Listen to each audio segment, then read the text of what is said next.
Target 11.4 yaitu menguatkan upaya untuk melindungi dan menjaga warisan budaya dan natural dunia. Hal ini itu didasari oleh tugas dan tanggung jawab seluruh lapisan masyarakat untuk melestarikan warisan budaya dan natural yang dapat dipandang sebagai sebuah identitas bangsa Indonesia. Nah, dalam undang-undang juga sebenarnya dijelaskan nih pada pasal 32, yaitu dinyatakan bahwa usaha kebudayaan ini harus menuju ke arah kemajuan, adab, budaya, dan persatuan dengan tidak menolak bahan-bahan baru dari kebudayaan asing yang dapat memperkembangkan atau memperkaya kebudayaan bangsa sendiri, serta mempertinggi derajat kemanusiaan bangsa Indonesia. Nah, oleh karena itu, pembangunan ini tidak dapat berkelanjutan tanpa memasukkan kebudayaan dalam prosesnya. Jadi salah satunya adalah upaya yang dapat kita lakukan adalah dengan menerapkan konsep placemaking. Nah, oleh karena itu, webinar kita kali ini membahas topik Integrating Cultural Heritage and Placemaking Strategy for Sustainable Urban Development, yang diambil juga dari Tujuan Pembangunan Berkelanjutan nomor 11.4. Oke, berikutnya mungkin aku bakal bacain rundown acaranya kali ya untuk susunan acara pada hari ini. Nah, ini dia susunan acaranya tadi sudah dibuka oleh saya, kemudian nanti akan ada perkenalan narasumber dan ada pengenalan juga moderator oleh pengenalan narasumber oleh moderator, kemudian nanti di tengah-tengah ada sesi foto, jadi standby terus, jangan kemana-mana, kalian pantengin, jangan live dulu, tapi ikutin sampai acara selesai. Kemudian nanti ada talk show juga, talk show itu jadi dibagi dua, setelah pemateri selesai nanti dilanjut langsung talk show gitu. Jadi mungkin kalian juga yang punya pertanyaan bisa langsung disiapkan juga pertanyaan-pertanyaannya gitu setelah pemateri menyampaikan materinya. Kemudian nanti ada kesimpulan dan penutup balik lagi dengan saya. Dan berikutnya adalah ya pengenalan moderator yang keren banget moderator hari ini, yang kece banget, kakaknya cantik banget hari ini. Ada Kandita Rea Pramastri dari Planning Officer PT Pengembangan Pariwisata Indonesia ITDC, yang dulunya mengemban pendidikan internasional program arsitektur di Universitas Indonesia dan melakukan exchange student di arsitektur Universitas Teknologi Malaysia. Halo Kandita. Halo Kak Folk semuanya. Gimana Kak kabarnya Kak? Alhamdulillah baik. Ya. Semangat ya Kak. Ya, terima kasih Nufi. Iya Kak, mungkin udah pada penasaran juga nih, biar nggak lama-lama, mungkin aku langsung serahin aja kali ya forumnya ke Kandita. Dipersilahkan untuk Kandita. Baik, Assalamualaikum warahmatullahi wabarakatuh. Terima kasih kepada Mbak Novi yang telah memberikan kesempatan pada saya untuk dapat melanjutkan rangkaian kegiatan pada siang hari ini. Baik, pertama-tama izinkanlah saya menyapa pembicara yang telah hadir pada webinar siang hari ini. Yang terhormat Bapak Indra Nitua, selaku Direktur Tata Kelola Destinasi Kementerian Pariwisata dan Ekonomi Kreatif Indonesia.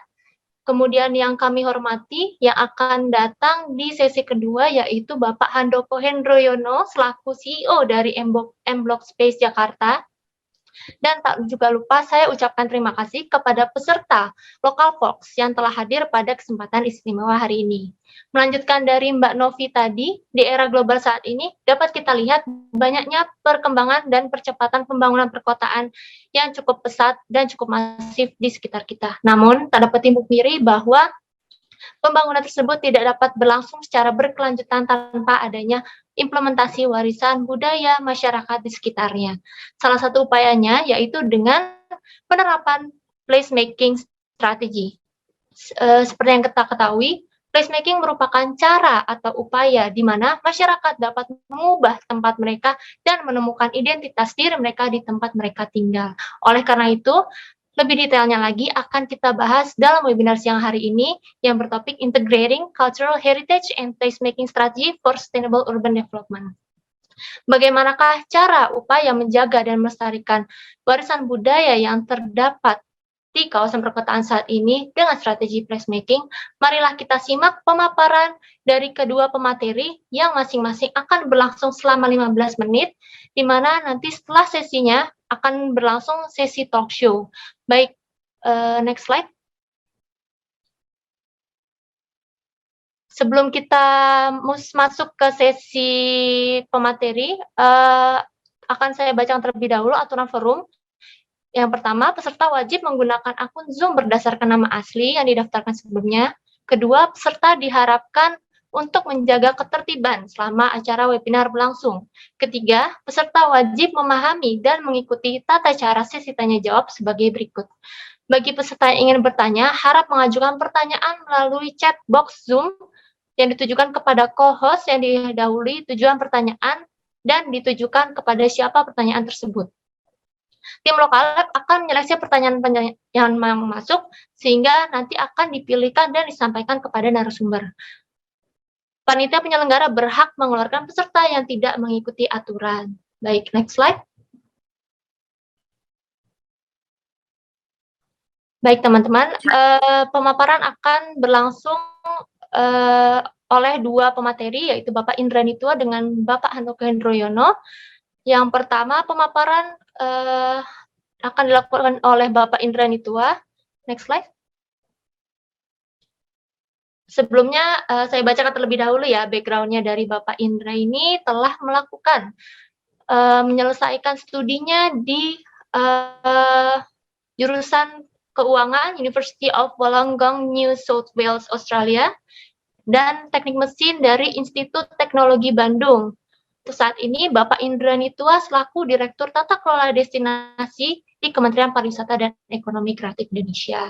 Untuk pemaparannya kami persilahkan Bapak Indra. Terima kasih.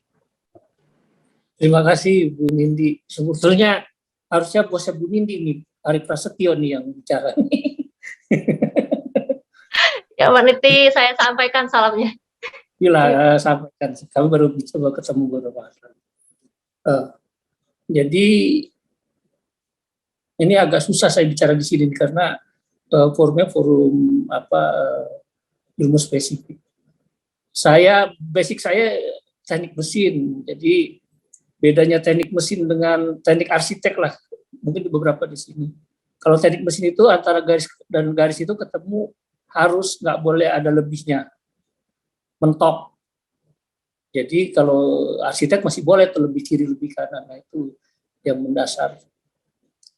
Apapun terima kasih, saya nggak bisa menunggu pada Ibu ya, adik-adik semua, para rekan-rekan, kemudian juga membawa acara, Ibu, mata saya mata orang tua, Ibu Novia Stri, dan kemudian moderator kita Mbak Nimbita. Jadi Saya ini dari generasi kolonial, jadi agak bingung bicara.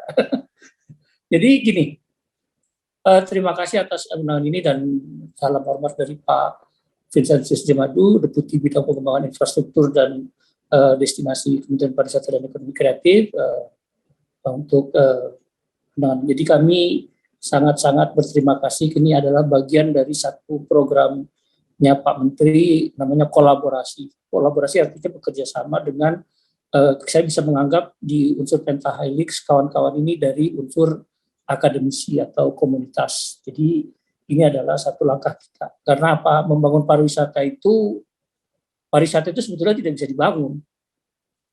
Pariwisata itu, kalau kita membangun pariwisata artinya membangun wilayah. Jadi membangun wilayahnya itu. Nah, membangun wilayahnya itu artinya juga melibatkan semua pemangku kepentingan. Dan cerminannya memang terlihat dari indikator pembangunan pariwisata yang dipakai oleh dunia, yang dikeluarkan oleh World Economic Forum berdasarkan standar dari UNWTO. Yang membuat standar adalah ada namanya Global Sustainable Tourism Council, itu kumpulan para ahli yang di bawah koordinasi kawan-kawan di UNWTO, Badan Dunia PBB yang berkaitan dengan pariwisata. Nah, dari situ dibuatlah suatu ukuran atau parameter atau indikator. Nah, kalau kita mau melihat indikator itu sebagai keberhasilan pembangunan pariwisata itu kita harus bekerja sama. Kalau di Indonesia itu paling tidak dengan 18 kementerian dan lembaga. Jadi nggak bisa kita bangun pariwisata itu sendirian. Semua ada di situ dan itu menjadi aturan kita. Kita membangun pariwisata dengan standar dunia. Nah, kita mempunyai kerangka regulasi yang sudah mengikuti juga SDGs. Standar yang dikeluarkan GSTC ini sudah mengacu pada SDGs. Jadi kita memakai namanya standar Sustainable Tourism Development, pembangunan wisata berkelanjutan yang merupakan bagian dari SDGs. SDGs itu bagian dari penyusunan rencana pembangunan jangka menengah nasional Indonesia 2020-2024. Jadi mainstreaming pembangunan pariwisata ke dalam SDGs dan mainstreaming SDGs ke dalam pembangunan nasional Indonesia itu sudah inline. Jadi kita tinggal implementasinya aja yang memerlukan berbagai usaha dari semua pihak. Itu yang menjadi kerangka kita. Jadi emang ukurannya luar biasa, ada 177 parameter. Bisa apa-apa. Dan kita Indonesia itu yang paling buruk itu 131 per 135. Kebersihan, kemudian pengelolaan lingkungan segala macam. Jadi itu yang menjadi persoalan kita sekarang. Ini itu. Dan kalau yang ini, saya sedikit cerita juga bagaimana kita memanfaatkan. Jadi sebelum masuk ke materi, ada hal yang menggelitik waktu saya pernah melakukan kunjungan ke salah satu negara ASEAN. Itu kayak saya lihat di kota-kota yang lama. Itu banyak bangunan-bangunan yang tidak terpakai. Dan apa yang dilakukan mereka? Mereka bekerja sama dengan berbagai manajemen hotel untuk memfungsikan bangunan-bangunan itu menjadi akomodasi dan harganya bersaing dan kualitasnya bagus. Harganya bersaing dan pelayanannya luar biasa. Jadi kita bisa melihat kota-kota lama itu menjadi hidup kembali. Nah, kita kalau lihat jalan misalnya ke Jakarta Pusat atau Jakarta ke Glodok dan sekitarnya itu kan mulai banyak bangunan-bangunan dan di berbagai tempat itu yang jadi menggelitik pertanyaan saya, dan saya juga banyak berdiskusi dengan kawan-kawan arsitek mengenai ini. Nah, pemanfaatan ini yang mungkin bisa menjadi topik nanti ke depannya. Oke, kita kembali ke materi. Jadi pariwisata itu sebelumnya sektor yang tidak terlalu dilirik. 2014 oleh Presiden Pak Jokowi itu ditetapkanlah pariwisata menjadi sektor unggulan. Bagaimana caranya? Memberikan mimpi. Mimpinya apa? Untuk dijadikan unggulan, mimpinya adalah target. Targetnya itu 20 juta wisatawan mancanegara dengan pemasukan itu 20 miliar US dollar. Pertama kali itu dalam sejarah Republik Indonesia ditetapkan target ini. Akhirnya kita menggebu-gebu lah, menjadi prioritas pembangunan nasional. Semua sektor ngeroyok, 18 sektor tadi ngeroyok. Dan yang terjadi di 2019, kita masuk ke capaian angkanya adalah 20 juta wisatawan yang tercapai, 19 juta sekian. Kemudian penghasilannya hampir, kalau aspanya average spending per arrival dari 20 itu 1.234, 1.200 sekian lah, 1.200-an, itu 20 miliar US dollar itu tercapai, 19,8 juta tercapai.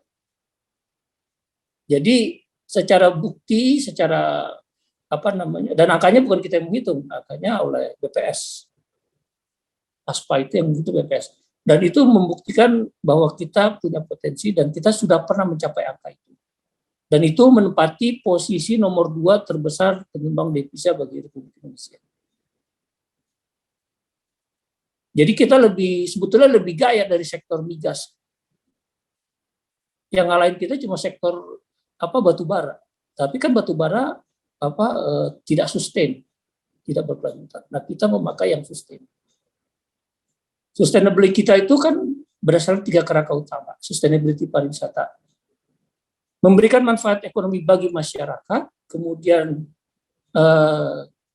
keadaan sosial dan budayanya tetap terjaga, kemudian lingkungannya tetap terjaga. Jadi itu kerangka utama sustainability dalam kepariwisataan. Nah, kita sudah mencapai itu. Dan portofolio produk kita itu 95% itu adalah hampir dianugerahkan oleh Yang Maha Kuasa. 60 sekian persen itu adalah alam, 35 itu adalah buatan. Jadi 95% itu. Man-made-nya sih cuma 5%. Nah, dengan karakteristik portofolio produk yang seperti itu, kita menghasilkan pendapatan sampai 20 miliar US dollar. Dan itu bukan angka kecil. 2020 datanglah serangan kerajaan api kalau kata anak saya. Nah, kita langsung ke bawah, ke posisi yang paling bawah. Hampir 80% atau 90% pendapatan kita itu hilang. Terasa di Bali itu Kabupaten Badung dari pendapatan asli daerahnya sekitar 3 triliun per tahun menjadi sangat minim. Saya tidak bisa sebutkan angkanya. Nah, ketika pandeminya terjadi, kita berusaha mencari way out untuk masuk ke dalam suatu situasi, keluar dari situasi untuk survive. Itu ternyata kegiatan wisata yang bisa kita jual, yang bisa kita promosikan dalam rangka menghadapi pandemi itu adalah sebetulnya kekuatan kita, portofolio produk kita, wisata alam dan wisata budaya yang 90%. Jadi kita secara teori secara ilmu strategi itu punya produk yang memang punya keunggulan untuk kita gunakan untuk sebagai produk yang kita bisa kembangkan di dalam masa era pandemi. Nah, ini krisis ini dapat dijadikan peluang atau kesempatan untuk bagi stakeholder pariwisata untuk membayangkan dunia yang berbeda, mempengaruhi perubahan positif dan sistemik dengan memikirkan kembali pendekatan menuju pariwisata budaya lokal yang lebih berkelanjutan. Jadi saya kembali lagi, tahun 2014 ditetapkan prioritas, tahun 2019 kita evaluasi, dan apa yang terjadi dari kebijakan di 2014. Kebijakan itu kan pasti ada ekses negatif. Nggak mungkin kebijakan itu positif semua, siapapun yang buat, kecuali Allah Subhanahu wa Ta'ala yang membuat. Nah, itu efek negatifnya adalah terjadinya mass tourism. Mass tourism ini untuk lingkungan kurang baik karena manusia datang itu hanya dua yang dibawa, uang dan kotoran. Uangnya kita ambil, kotorannya dia tinggalin kan. Dan itu harus di-manage, harus diatur sedemikian rupa supaya biaya mengelola lingkungan atau mengelola sampah atau kotoran yang ada ini itu harus lebih besar dari spending dia. Kalau spending dia lebih kecil daripada biaya kita mengelola lingkungan akibat kedatangan orang ini, kita rugi. Jangan jualan pariwisata gitu, tinggalin. Tuh, jadi itu ilmu dasarnya. Nah, dari situ kita belajar bahwa kalau sudah kayak gitu, kita harus melakukan sesuatu perubahan dalam kebijakan.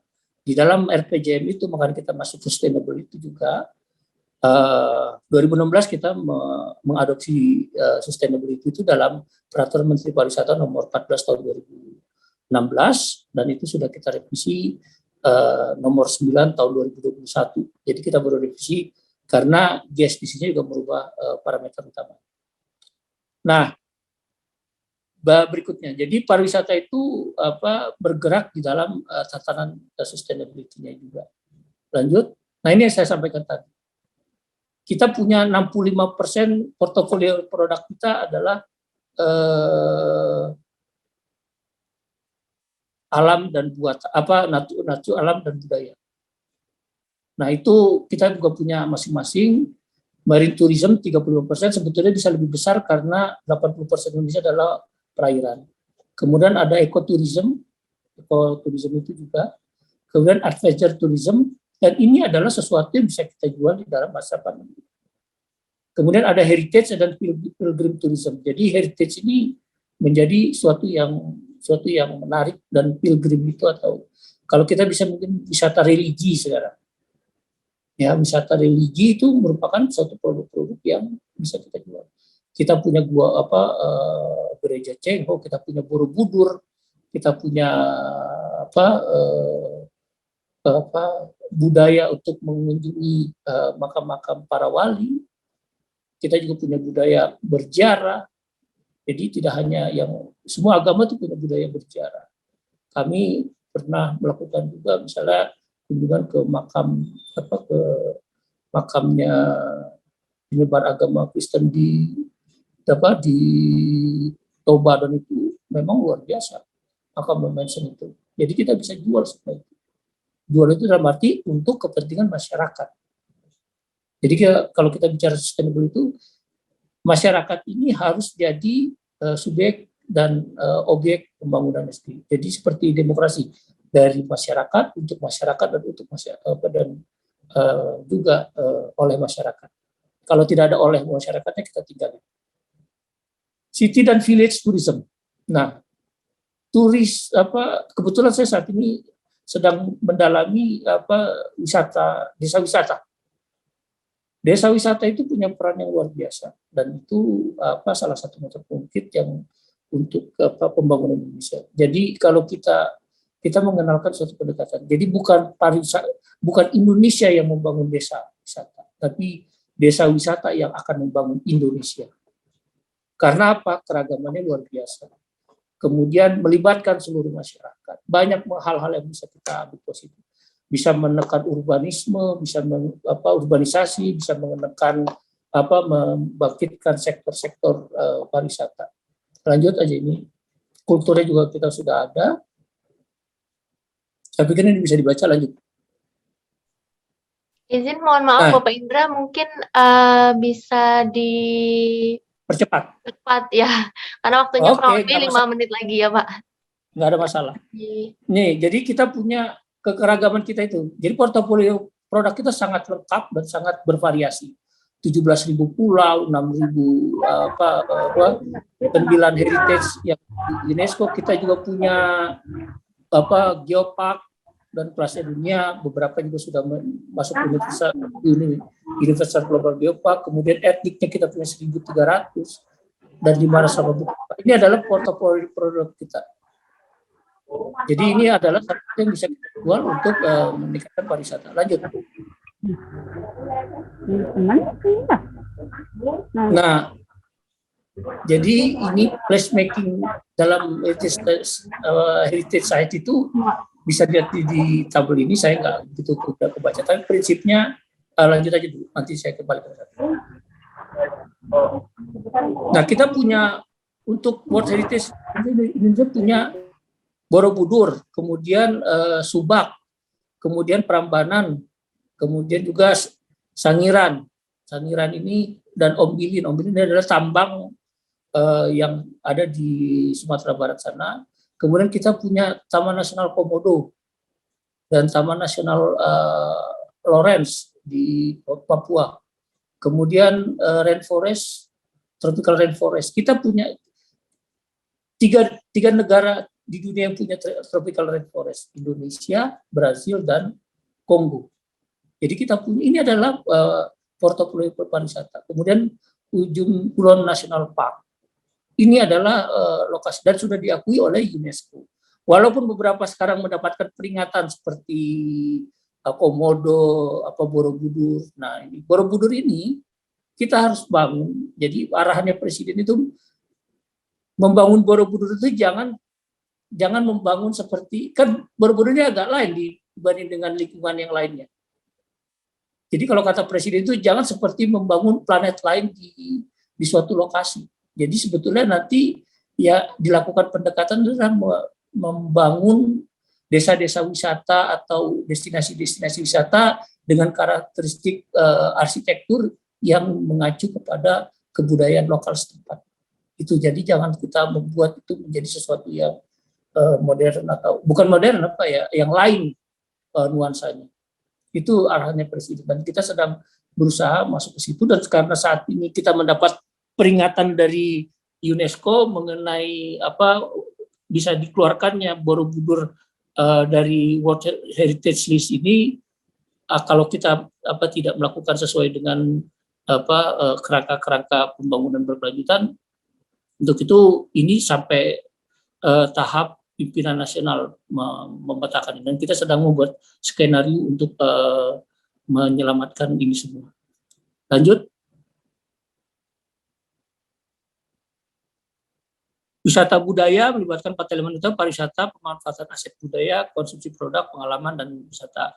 Konsumsi produk dan pengalaman itu adalah sesuatu yang sekarang menjadi penting bagi kita untuk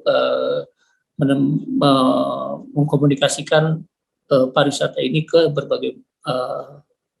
berbagai calon wisatawan. Lanjut. Ini kemudian mungkin bisa dibaca lanjutnya.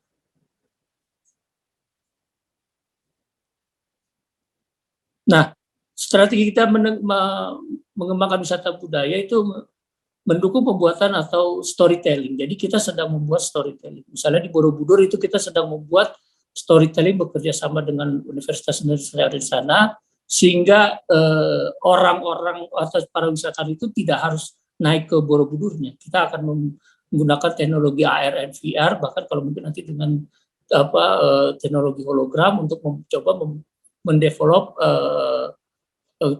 para wisatawan itu bisa datang ke lokasi sana tanpa harus naik ke atas Borobudur ya.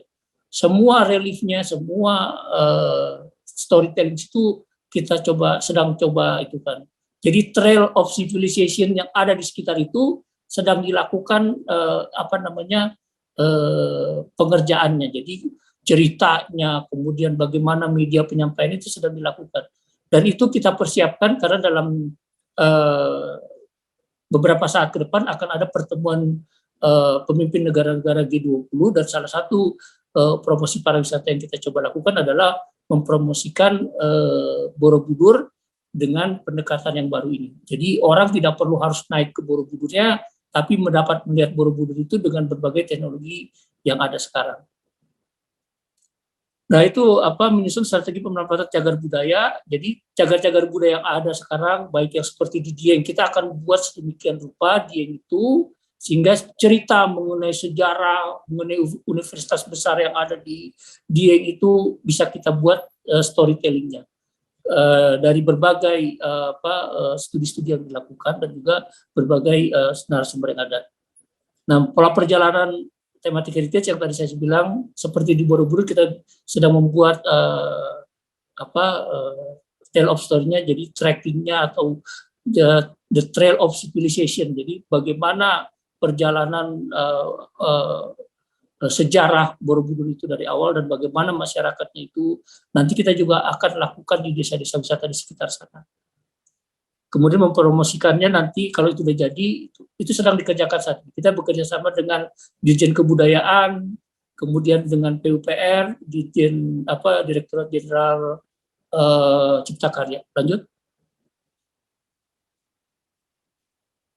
Nah, jadi ini adalah kerangka regulasinya, tetapi kita pembuatan video promosi juga kita nanti akan buat travel pattern dengan berbagai teknologi yang ada seperti sekarang ini. Lanjut.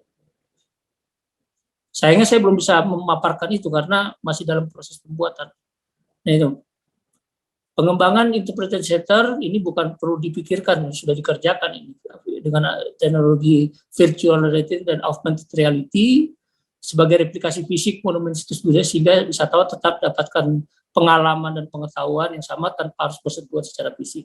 Itu yang kemudian local practicing komunitasnya juga kita libatkan karena banyak storytelling yang jangan sampai hilang dengan atau pengetahuan lokal wisdom yang hilang gara-gara dibawa gara-gara proses kodifikasinya atau pencatatannya kurang baik. Dan itu sudah banyak yang hilang sebetulnya. Nah, itu yang sedang kita lakukan pada dasarnya sama aja. Lanjut. Nah, sustainable sudah kita sampaikan, ini sudah menjadi cara kita bertindak. Sustainable itu kerangka regulasi sudah kita serap. Yang terakhir adalah Permenpar nomor 9 tahun 2021 mengacu pada standar UNWTO dan GSTC 2.0. Ini kurang lanjut. Dan itu kita terapkan dengan sertifikasi desa wisata yang merupakan bagian juga dari upaya kita menerapkan program Clean Lines, Health, Safety, and Environment dalam rangka upaya kita menghadapi isu pandemi. Lanjut. Ini yang kita lakukan di GSTC itu ada Sustainable Tourism Destination. Kita bekerja sama dengan universitas atau lembaga-lembaga penelitian untuk mengobservasi suatu wilayah apakah dibangun sesuai dengan standar tadi. Kemudian setelah itu kita keluarkan sertifikasinya. Itu yang kita lakukan dalam desa wisata. Tahun 2020 kita sertifikasi 2016 desa wisata. Tahun 2021 akan 16 desa wisata lagi. Lanjut. Ini kita juga menyelenggarakan berbagai kegiatan dalam rangka mempromosikan membantu mengenalkan konsep sustainable itu ke desa-desa wisata melalui Indonesian Sustainable Tourism Award. Kita sudah pernah lakukan di 2017, 2018, dan 2019. 2020 tidak bisa kita lakukan dan 2021 tidak juga kita lakukan karena adanya pandemi ini. Tetapi di 2021 kita punya namanya Anugerah Desa Wisata yang juga memakai kerangka penilaian seperti Indonesian Sustainable Tourism Award. Dan desa-desa yang kita usulkan ini juga ikut kontestasi di berbagai kontestasi dunia, beberapa menang di ASEAN Sustainable Tourism Award, dan juga kita juga sedang mengusulkan untuk kita ikutkan di dalam UNWTO Best Rural Villages yang akan diadakan di 2021 ini. Lanjut. Mohon maaf Pak Indra, mungkin bisa langsung ke slide terakhir ya, biar lebih ringkas soalnya karena udah 20 menit. Oke, lanjut. Ya Pak, terima kasih. Mbak siapa nih, Mbak Wida, dia kita oke. Storytelling yang tadi, terus ini sudah disampaikan. Nah, ini juga sudah kita bekerja dengan TATU untuk mempaketkan dan menangkap selera kawan-kawan calon wisatawan. Lanjut. Lanjut. Ini juga sudah kita lakukan. Lanjut.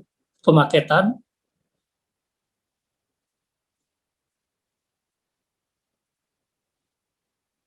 Benchmarking kita lakukan juga, baik yang ke berbagai negara. Lanjut. Saya rasa demikian yang bisa saya sampaikan. Tanya jawab bagi saya lebih bisa mendapatkan arah dari apa yang ingin diketahui. Insya Allah saya bisa menjawab beberapa pertanyaan. Terima kasih, mohon maaf atas waktunya. Terima kasih. Baik, Pak Indra, terima kasih atas pemaparan sharing materi dari segi pemerintah ya Pak, untuk penjagaan warisan budaya. Kemudian kita lanjut ke sesi tanya jawab ya Pak. Ada pertanyaan dari Mas Putra ya. Pertanyaannya berikut Pak. Bagaimana dengan karakter manusia dan adat kebiasaan? Apakah juga dinilai oleh pemerintah sebagai valuable asset yang bisa dijual? Sempat sebelumnya pihak pemerintah pernah menyatakan bahwa Pulau Komodo hanya memiliki daya tarik wisata, hanyalah berupa komodo, sehingga program wisata Hotel Komodo tengah digencarkan di sana. Namun bagaimanakah daya tarik non-fisik seperti kebiasaan hidup dan gaya hidup masyarakat setempat? Apakah dinilai tidak menarik atau seperti bagaimana Pak? Mohon arahannya Pak, terima kasih. Izin Pak, masih ke-mute. Itu sangat menarik. Karena itu adalah salah satu produk yang khas. Bahasa itu kan bagaimana kita berinteraksi. Jadi gini, yang gampangnya gini, kalau misalnya kita Indonesia itu macam-macam. Saya orang Batak, kalau di Batak itu teriak-teriak itu sopan-sopan aja. Coba kalau di Jawa, kayak gitu, mungkin orang akan kaget. Nah, ketika kita menjual misalnya Danau Toba, itu kita cerita di dalam penyampaian ke calon-calon wisatawan ini atau di dalam promosi kita akan cerita bahwa di sana nanti Anda akan menjumpai orang yang seperti ini. Karakteristik bicaranya keras-keras, ininya begini seperti ini. Tapi itu tidak mengurangi keramahan atau tidak mengurangi itu hospitality dalam bentuk lain. Karena tujuan utama pariwisata yang berkelanjutan itu cuma satu. Yang datang ada senang, yang didatangi pun harus senang. Yang datang harus diedukasi, yang didatangi pun harus diedukasi. Nah, kita mengedukasi orang yang datang itu sehingga menjadi salah satu produk. Dan memang di dalam era kawan-kawan milenial ini kan yang penting adalah pengalaman, experience-nya, kontennya. Nah, kalau dia bisa bercerita nih gue udah kumpul sama kawan-kawan orang-orang Batak yang suaranya sekeras-keras ini, tapi sebetulnya mereka ramah-ramah. Kalau malam kita nyanyi bareng suaranya bagus-bagus. Nah, itu akan menjadi pengalaman. Jadi semua hal yang berkaitan dengan experiencing mendapatkan pengalaman bagi wisatawan itu sangat menjadi hal yang harus kita perhatikan dalam pengembangan pariwisata ke depan. Karena ke depan itu yang dijual adalah experience. Anda semua tidak akan terlalu mencari hotel lux. Anda semua tidak akan mencari pesawat dengan bisnis kelas. Itu kenapa misalnya yang penting adalah begitu masuk ke daerah wisatanya, ketujuannya dapat experience-nya, kontennya dapat, bisa diupload di berbagai media sosial sehingga eksistensi anak-anak ini para wisatawan milenial itu akan menjadi sangat kental. Jadi produk itu memang tidak bisa kita sebutkan semuanya langsung. Karena kalau mengeluarkan produk kan sedikit-sedikit. Nah, untuk membuat wisatawan lebih lama tinggal dan mengeluarkan uang lebih banyak, nanti baru kita buat hari pertama Anda akan mengalami berkunjung ke budaya masyarakat di Pulau Komodo. Hari kedua Anda akan berinteraksi dengan masyarakat suku ini, kemudian belajar nenun. Hari ketiga Anda akan melihat Komodo. Jadi bagaimana kita mengemasnya, dan semua potensi itu harus dijaga, karena kalau kita mau mengaktifkan mereka, kan orang yang didatangi itu jangan sampai jadi penonton. Jangan sampai jadi tontonan juga. Jadi ada keterlibatan atau ada meltingnya gitu. Seperti Wairebo itu, karena itu nggak ada hotel, nggak ada apa, tapi orang mau masuk situ ngantri karena melting ke situ. Jadi semua akan di situ. Perkara sekarang memang baru keungkap Komodonya karena itu memang titik punktuasinya di situ, titik utamanya di situ. Kan kalau promosi juga nggak bisa kita buat promosi berlembar-lembar, harus ringkas tapi begitu kita pemaketan, kita akan buat. Kenapa? Karena tujuan pariwisata itu tadi kembali saya bilang, makin lama tinggal akan makin banyak uang yang dikeluarkan sehingga manfaat ekonominya terjaga, kemudian pengalamannya juga itu. Kemudian akan terjadi interaksi yang positif di situ. Jadi kita tidak akan mengabaikan manusia, lingkungan, budaya, bahasa atau apapun yang menjadi kekuatan Indonesia. Yang saya sampaikan tadi, diversitas yang ada di Indonesia itu luar biasa, sehingga itu bisa menjadi sesuatu yang menarik untuk kita paketkan, untuk kita kemas sebagai produk pariwisata Indonesia yang akan kita gunakan untuk mengundang wisatawan dari berbagai, baik dalam negeri maupun wisatawan mancanegara. Itu, jadi kita tidak mengabaikan itu.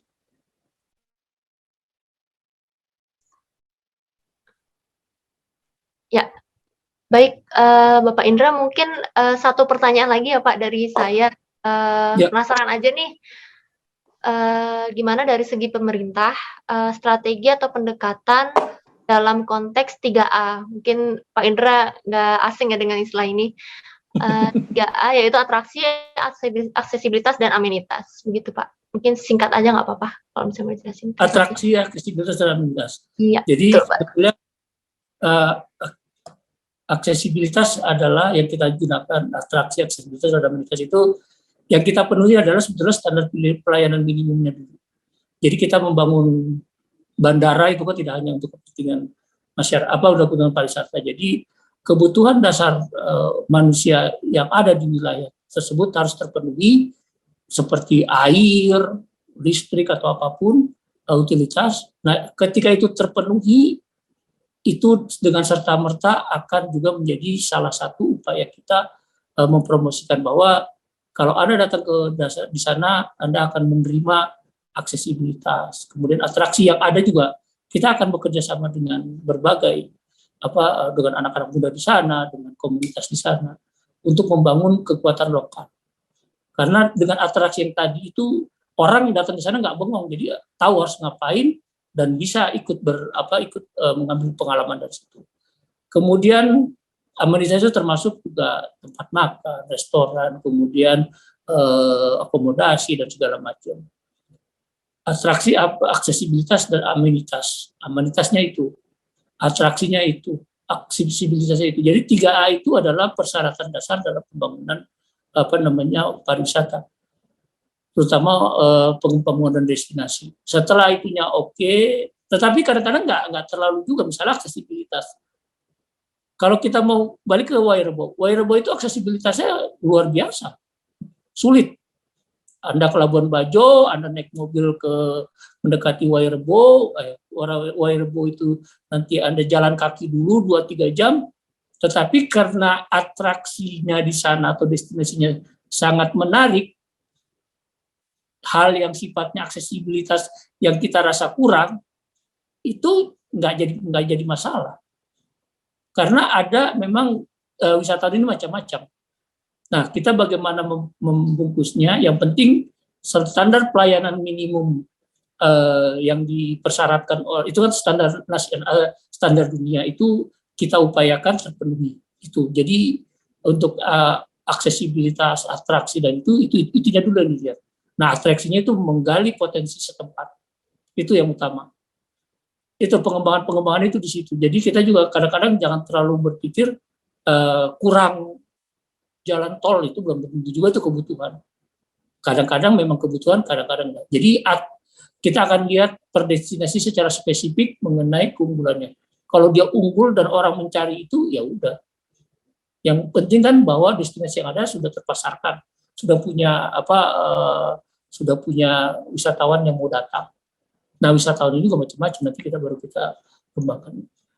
Dan kadang-kadang dan memang terjadi pergeseran selera akibat dari memang zaman ini berubah. Makanya saya bilang tadi, tidak semuanya harus lux, tidak semuanya harus bintang 5. Penerbangan pun yang low cost carrier sekarang laku sebelum pandemi, karena memang kebutuhan masyarakat pariwisata itu tidak jadi kebutuhan nomor tersier atau sekunder lagi, sudah primer. Nah, primer itu artinya dengan pendapatan yang ada pun itu jadi kebutuhan utama. Nah, kebutuhan utamanya itu, pendapatan yang ada itu akan kita supply dengan supply yang memang sesuai dengan kemampuan para wisatawan. Kira-kira itu. Baik, terima kasih Pak Indra. Mungkin bisa disampaikan 1-2 menit kesimpulan singkatnya aja Pak dari Bapak. Dan mungkin kalau ada pesan-pesan buat teman-teman yang di sini.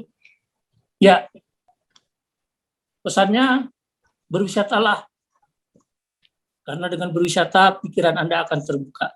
Dunia ini luas, Indonesia juga hebat. Berkunjunglah ke Indonesia. Kalau hashtagnya di Indonesia aja gitu loh.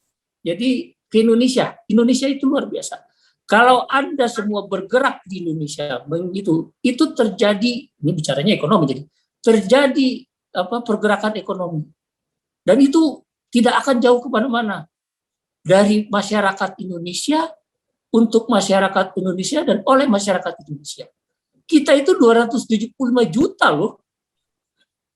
Kalau bergerak 100.000 rupiah sebulan, berapa itu duit yang berputar? Jadi nggak usah, bukan saya anti luar negeri, tapi berwisatalah di Indonesia. Karena kalau Anda berwisata di Indonesia setelah PPKM, itu ekonomi bergerak. Anda jadi pahlawan untuk Indonesia.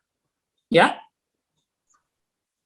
Baik, Bapak Indra. Terima kasih Pak telah menyampaikan sharing pengalamannya yang detail banget ya dari segi pemerintah nih. Untuk selanjutnya mungkin sebelum masuk ke sesi kedua, kita ada sesi foto terlebih dahulu. Sebelumnya sudah ada join Bapak Handoko ya, Pak. Selamat siang, Pak Handoko. Ya. Selamat siang. Selamat siang, Selamat Pak. siang, Selamat Pak datang. Indra. Selamat siang, Pak Handoko. Biasa. Mungkin dari tim yang akan meng-capture foto sessionnya ini dari siapa ya? Nanti mungkin biar bisa disiapkan perhitungannya 1, 2, 3-nya.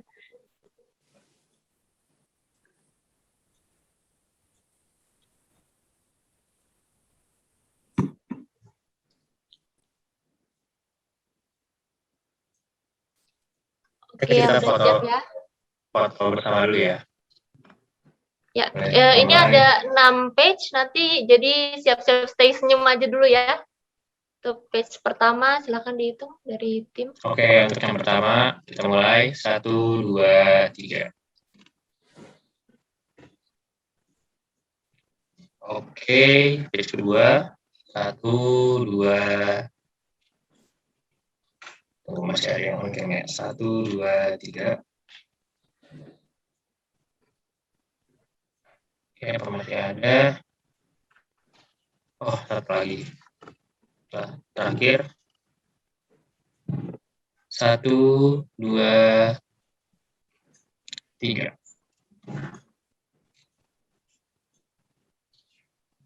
Oke, sepertinya cukup. Mungkin bisa dilanjutkan lagi. Terima kasih. Ya, terima kasih. Untuk selanjutnya sesi akan sebelumnya kita terima kasih dulu ya kepada Pak Indra yang telah memaparkan ini. Harus jalan. Oke, Pak, silakan. Terima kasih. Baik, saya mendekat ke Pak Doko tapi nggak bisa komen, Pak ya. Mudah-mudahan kita bisa ketemu satu waktu karena banyak. Ya, makasih, Pak. Ya, terima kasih Pak Indra ya. Jangan lupa berwisata di Indonesia aja. Siap, Pak. Pasti. Ya. Untuk sesi yang berikutnya akan dilanjutkan oleh Bapak Handoko Hendroyono sedikit background ya, mungkin bagi teman-teman yang belum tahu, Bapak Handoko ini telah menyelesaikan studinya di Ilmu Kesejahteraan Sosial Universitas Indonesia, dan saat ini sebagai co-founder dan CEO dari M-Block Space Jakarta. Kemudian pengalaman-pengalaman yang lain yaitu sebagai ketua GCCF dan co-founder dari Kebun Ide, M-Block Market, Post-Block Jakarta, dan Filosofi Kopi. Baik, untuk selanjutnya pemaparan akan disampaikan oleh Bapak Handoko selama 15 menit untuk kemudian dapat disampaikan pertanyaan-pertanyaan terkait. Jika memang ada peserta yang ingin bertanya dapat disampaikan dalam kolom chat. Terima kasih. Kepada Bapak Handoko, waktu dan tempat kami persilahkan, Pak. Terima kasih. Oke, thank you Nindita waktunya. Selamat siang teman-teman. Ini saya akan sharing tentang satu topik yang mungkin lumayan baru, yaitu placemaking, tapi lebih lengkapnya adalah cultural heritage and placemaking strategy untuk sustainable urban development ya. Jadi satu keyword tentang sustainability ini sangat menarik untuk saya share. Sempat ngobrol kemarin dengan teman-teman panitia, banyak yang punya latar belakang urban planning ya. Jadi saya cukup bahagia bisa ngobrol dengan teman-teman urban planning. Mungkin saya langsung aja ke materi nanti supaya kita bisa ngobrol di pertanyaan. Saya akan share sebentar ya.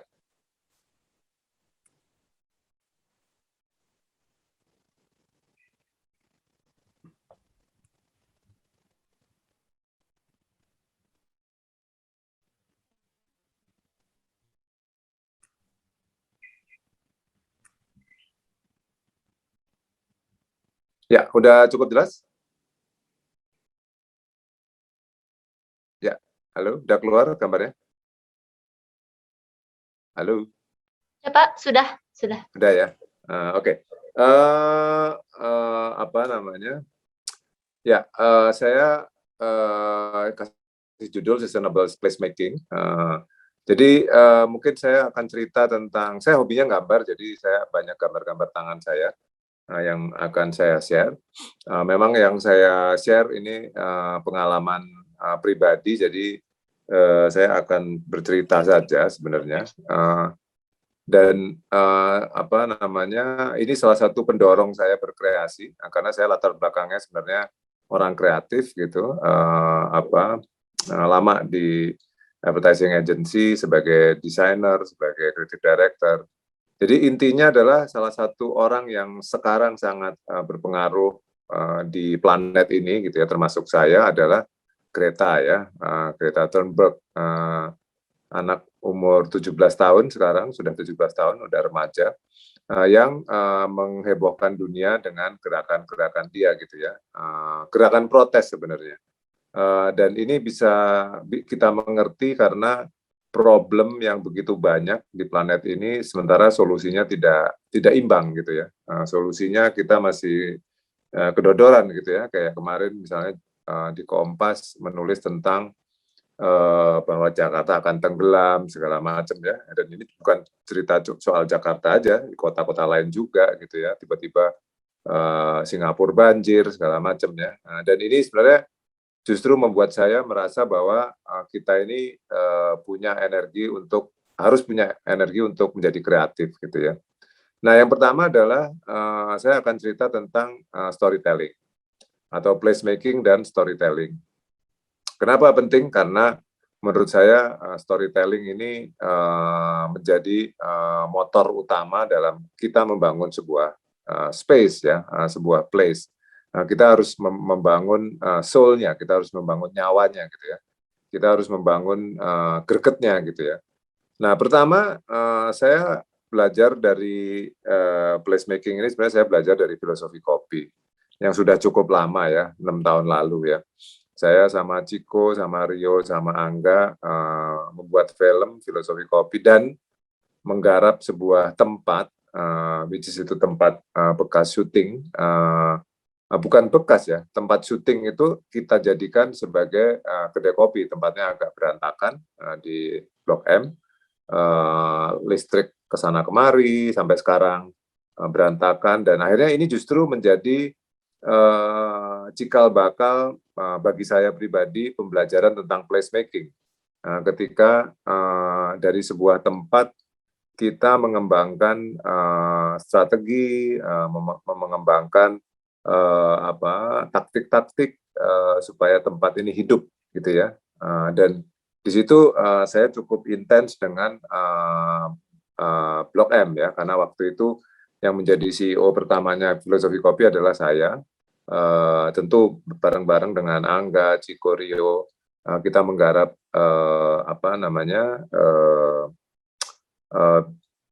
sebuah tempat yang sangat menarik, bekas gudang sebenarnya kecil gitu, toko kelontong dulunya, tapi nggak dipakai gitu, udah 15 tahun tidak dipakai. Akhirnya kita jadiin sesuai dengan filmnya, kita jadiin sebuah kedai kopi dengan ritual yang cukup baru waktu itu. Ritualnya yaitu open bar. Kita bikin open bar, dan sebenarnya pintunya ini waktu itu saya ingat sekali, itu kalau di weekend kita buka, jadi menjadi pengalaman outdoor gitu ya. Dan waktu itu cukup menggemparkan lah gitu ya, Melawai, kawasan Melawai, dan menjadi semacam destinasi kreatif. Jadi saya waktu itu sangat senang dengan bangunan-bangunan lama di Blok M, dan kita beruntung walaupun kecil gitu dapat tempat untuk bisa mengembangkan filosofi kopi. Dan sejatinya adalah belajar dari filosofi kopi, karena kami sangat percaya dengan ekosistem. Yang kita bangun adalah sebuah ekosistem bisnis ya, sebuah model bisnis, bukan sesuatu yang gaya-gayaan, tapi ini sebuah model yang berangkat dari satu yang kecil dan akhirnya menjadi besar gitu, dan impact-nya sampai sekarang masih terasa. Bahkan kawasan di Blok M itu di sebelah-sebelahnya Filosofi Kopi itu berkembang. Sekarang ada Lawless Burger, ada Lu Burger, ada Tuku, dan lain-lain ya. Dan ini menjadi kawasan kreatif yang istilah saya yang mewabah gitu ya. Jadi walaupun ini bukan milik kita, Lu Burger bukan milik kita, Lawless bukan milik kita, tapi saya pribadi merasa bahwa ternyata saya belajar bahwa sesuatu gerakan atau sesuatu yang kecil itu punya impact secara komunitas gitu ya, secara society gitu ya, dan terutama di kalangan anak muda gitu. Ada kultur yang berkembang di Blok M. Salah satunya adalah kultur foto-fotoan gitu ya, kultur mejeng di situ, dan kultur kopi itu sendiri.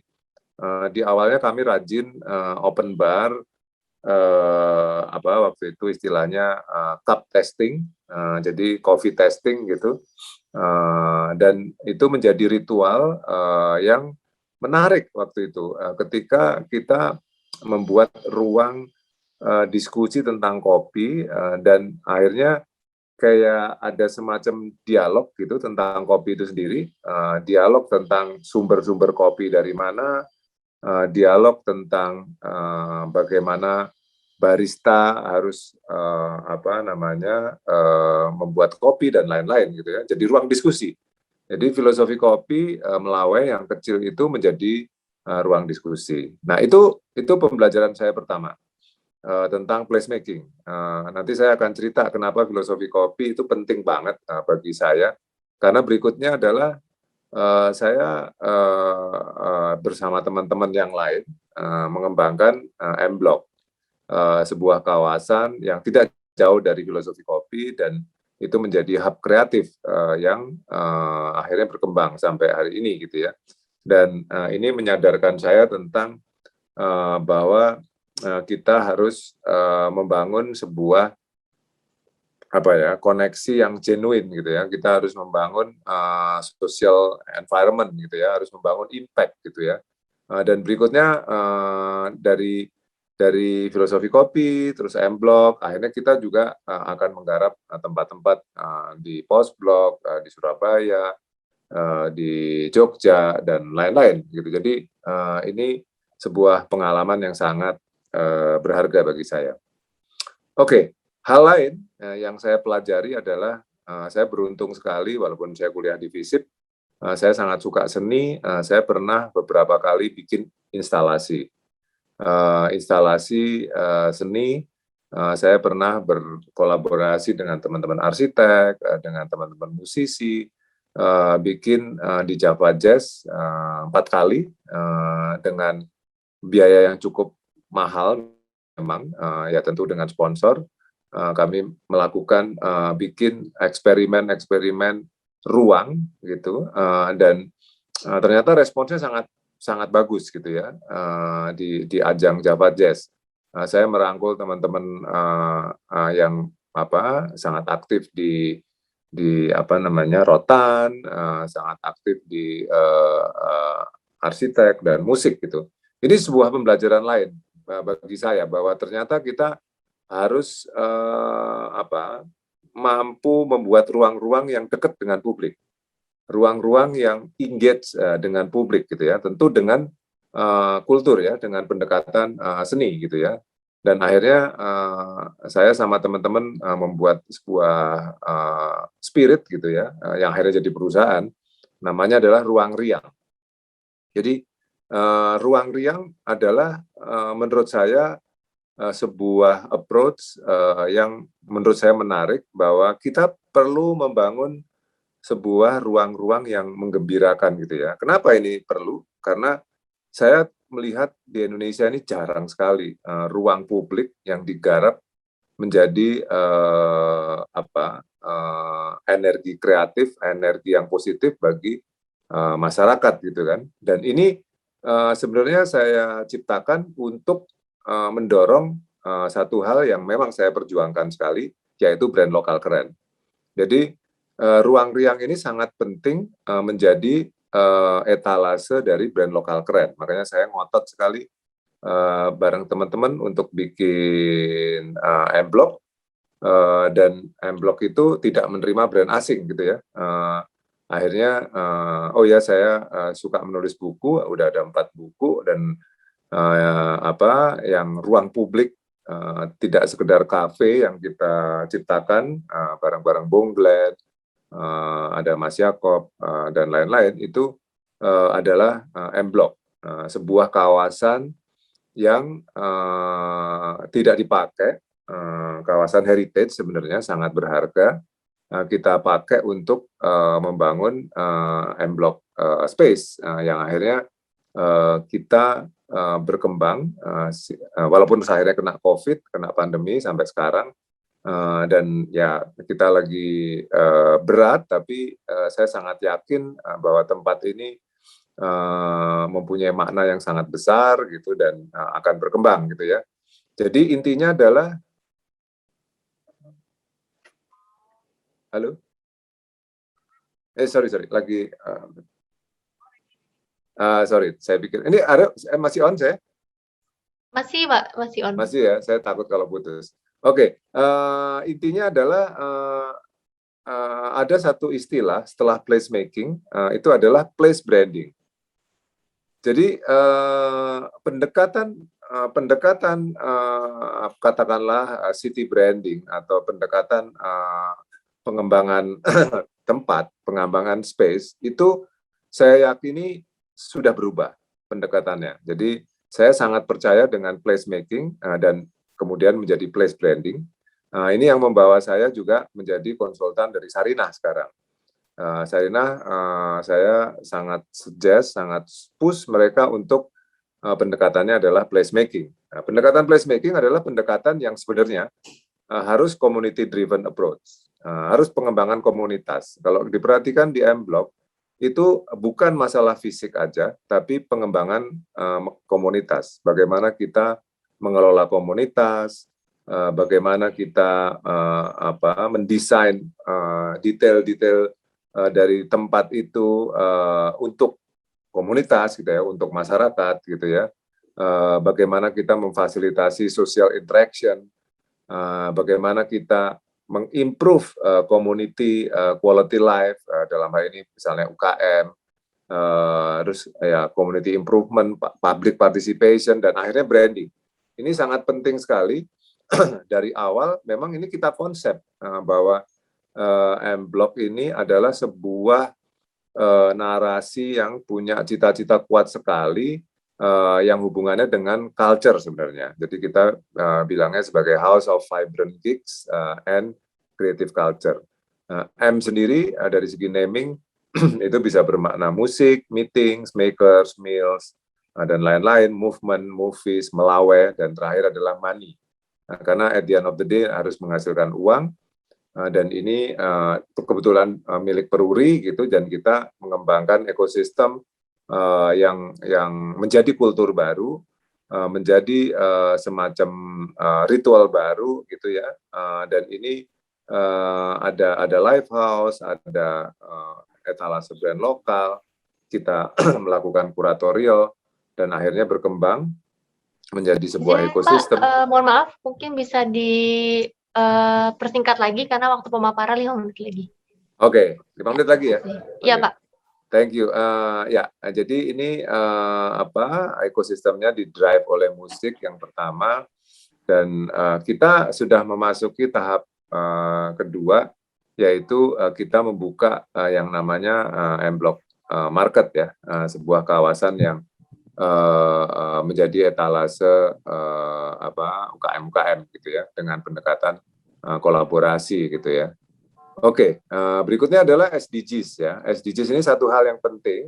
Ini yang selalu kita pertimbangkan bahwa tempat ini harus menjadi tempat yang ramah terhadap heritage, harus ramah terhadap lingkungan, pejalan kaki, jadi tempat untuk anak-anak muda, dan menjadi tempat ekspresi yang baik untuk anak muda, untuk kita selalu bisa memberdayakan, dan di M-Block Market bahkan kita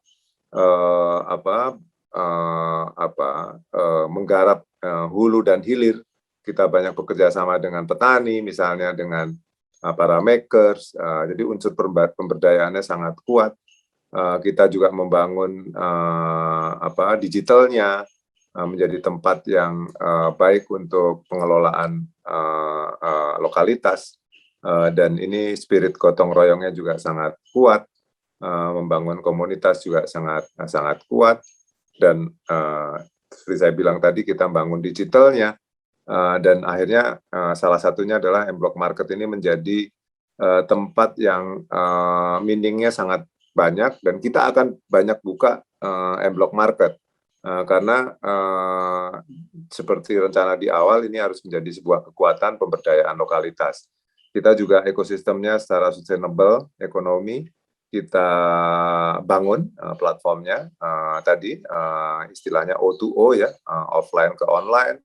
Kita membangun mengkoneksikan dengan beberapa kekuatan, baik itu kekuatan dari pemerintah, dari swasta, dan ini akhirnya menjadi sebuah gerakan sebenarnya. Ini sebuah movement yang bisa memberdayakan dan menjadi selebrasi lokalitas yang kuat. Nah, berikutnya kita membangun yang kita kasih nama Post-Block. Nah, ini bulan depan akan buka. Tadinya harusnya bulan ini, tapi karena pandemi kita harus realistis dan mundur sebentar.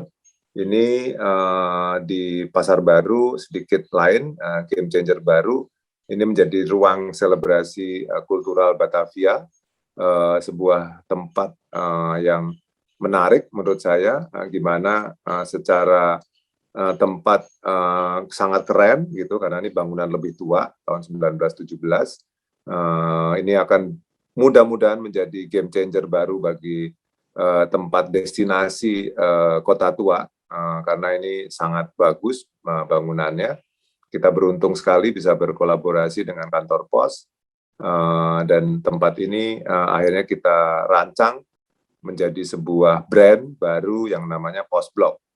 Dan Postblok akan buka di beberapa kota di Surabaya, Jakarta, dan Medan atau Makassar.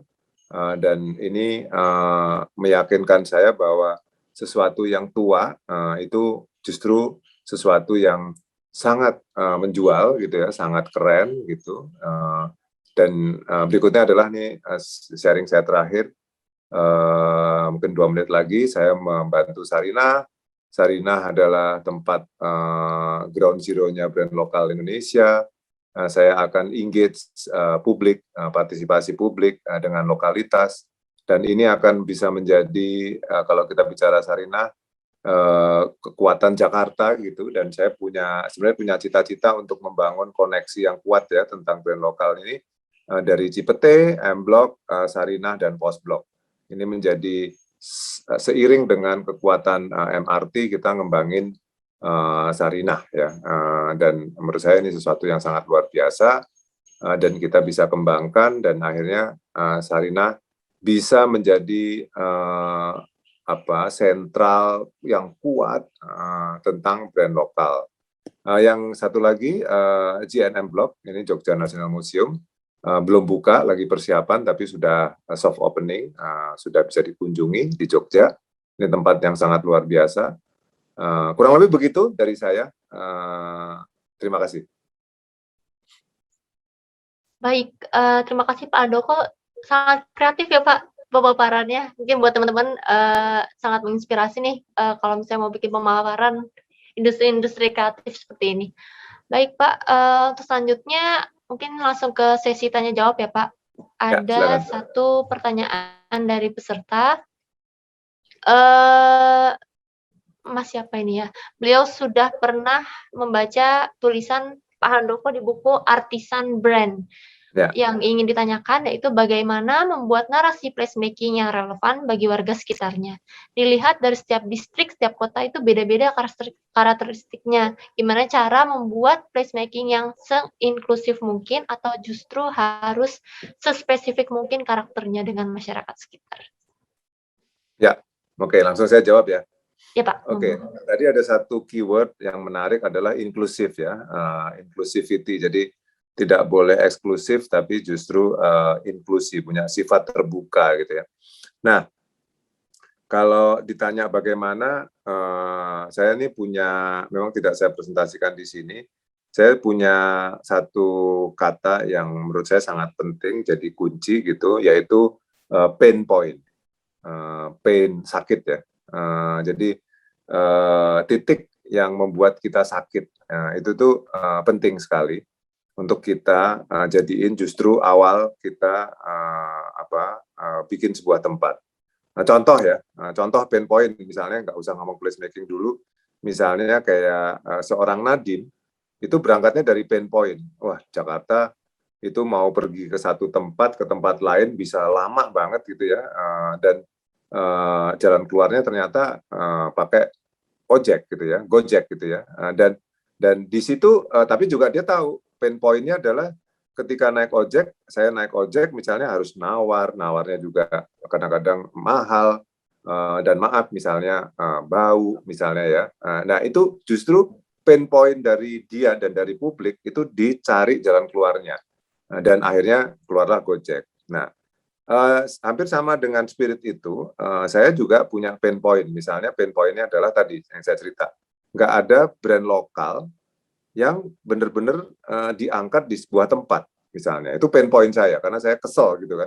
Ini gimana sih mall-mall semua jualannya barang asing gitu ya, dan properti juga nggak ada keberpihakannya dengan lokalitas gitu ya. Dan juga misalnya government tidak menyediakan ruang-ruang publik. Itu kan pain point kita. Nah itu saya yakin teman-teman pasti punya pain point yang bisa dibaca gitu ya terhadap lingkungan atau terhadap dirinya sendiri.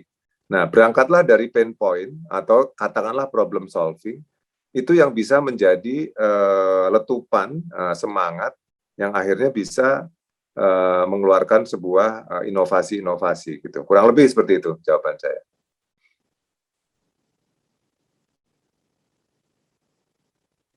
Baik Pak, terima kasih. Kemudian untuk Ada pertanyaan kedua lagi nih Pak, terkait banyak nih yang mau nanyain terkait place branding ya Pak.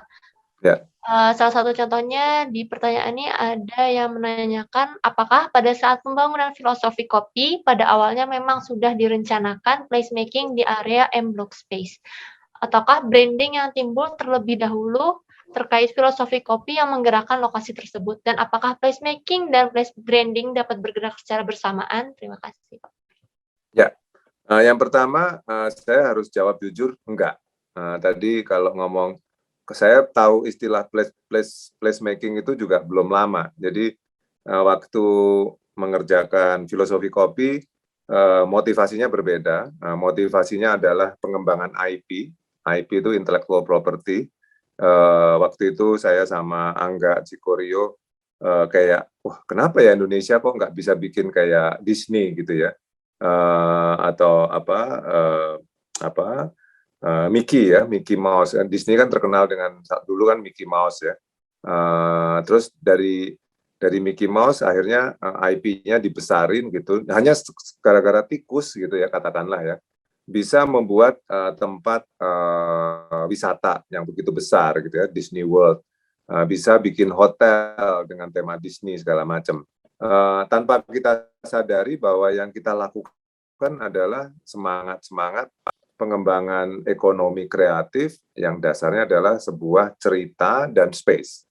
Dan tentu kita tidak merancang ke sana, tapi secara secara yang dilakukan, iya. Jadi kita dari awal sudah sangat sadar dengan kolaborasi, kita sangat sadar dengan pengembangan ruang, experience segala macam, tapi nggak tahu itu istilahnya placemaking. Nah, terus tadi melompat ke pertanyaan berikutnya tentang place branding. Nah, place branding itu menurut saya memang sesuatu yang baru juga dan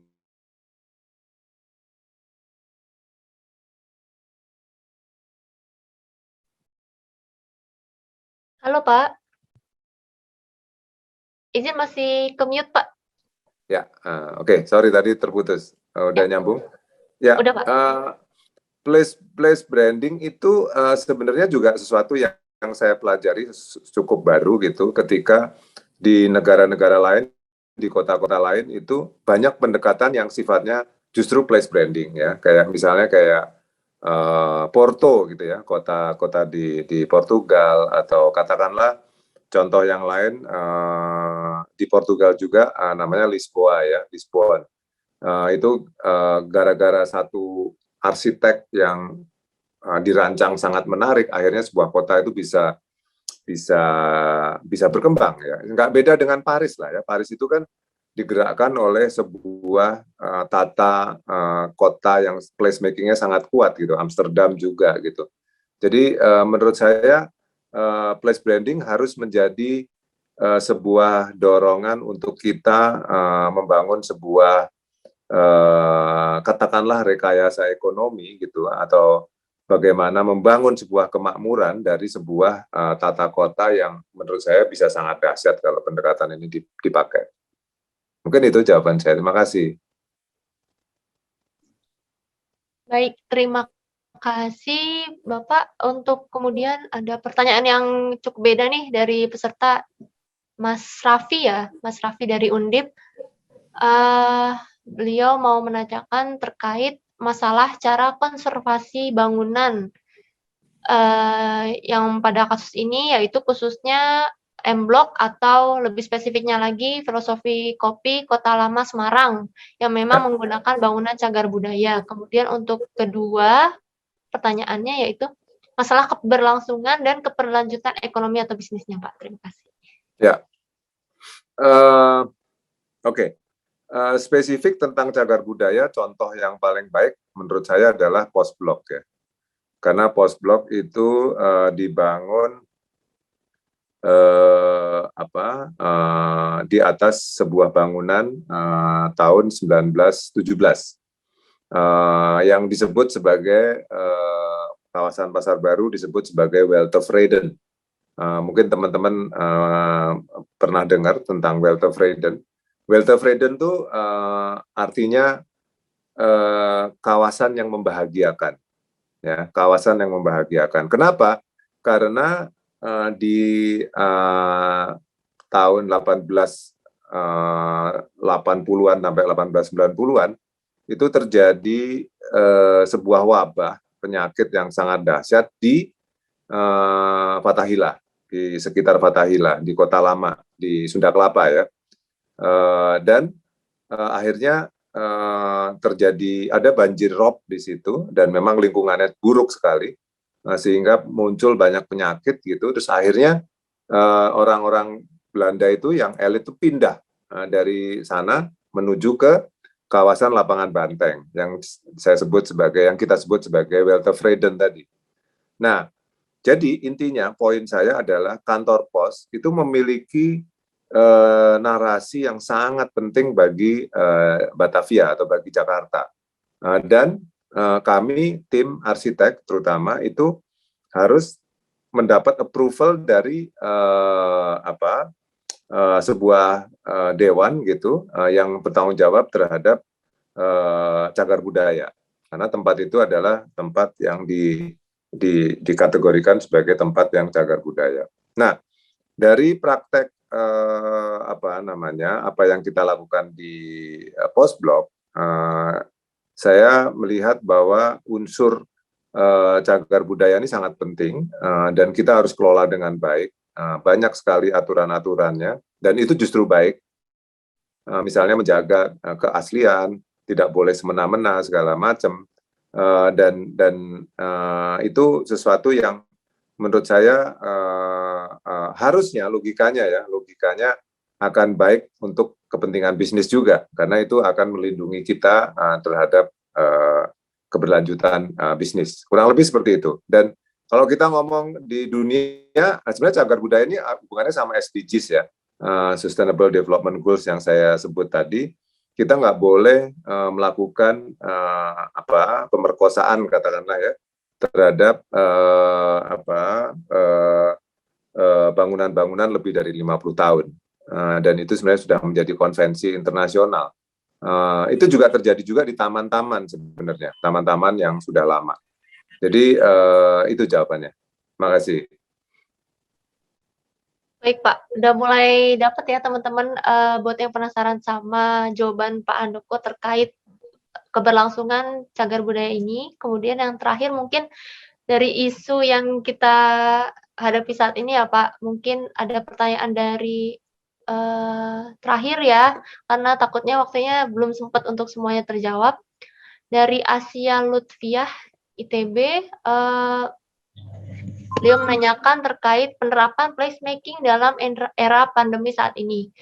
Karena jika placemaking artinya membentuk nyawa pada suatu tempat tertentu, sehingga nyawa tersebut dalam masa pandemi ini tidak dapat dirasakan secara langsung oleh penggunanya. Kira-kira bagaimana ya Pak untuk memunculkan poin atau strategi tersebut dalam penerapan placemaking di era pandemi ini?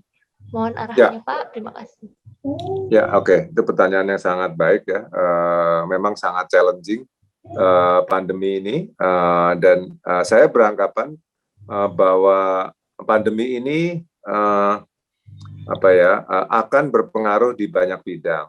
Salah satunya adalah arsitek atau ruang publik lah.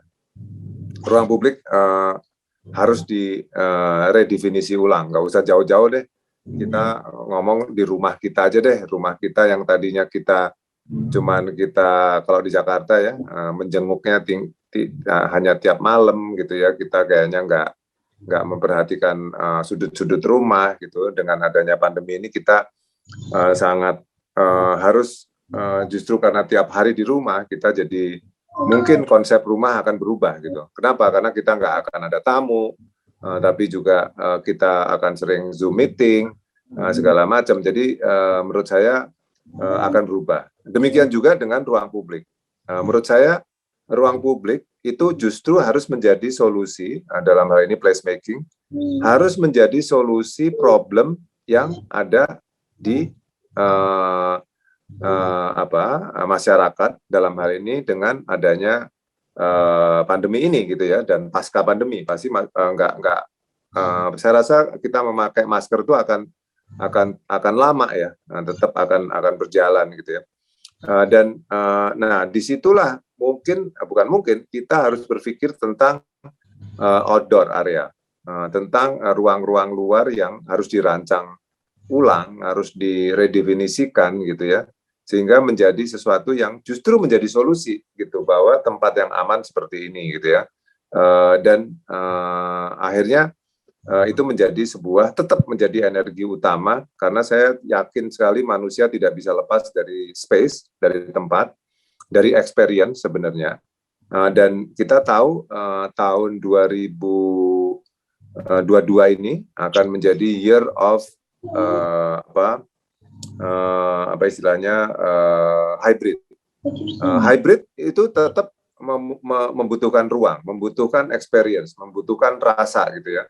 Walaupun sebentar, tapi rasa itu justru harus diolah secara digital gitu, dan itu yang menjadi placemaking menjadi tambah lagi tantangannya gitu. Jadi dan experience-nya bukan sekedar experience yang dilihat atau dirasakan, tapi harus menjadi experience yang bermakna, harus yang bermanfaat, dan itu yang menjadi game changer bagi katakanlah ruang-ruang yang kita ciptakan.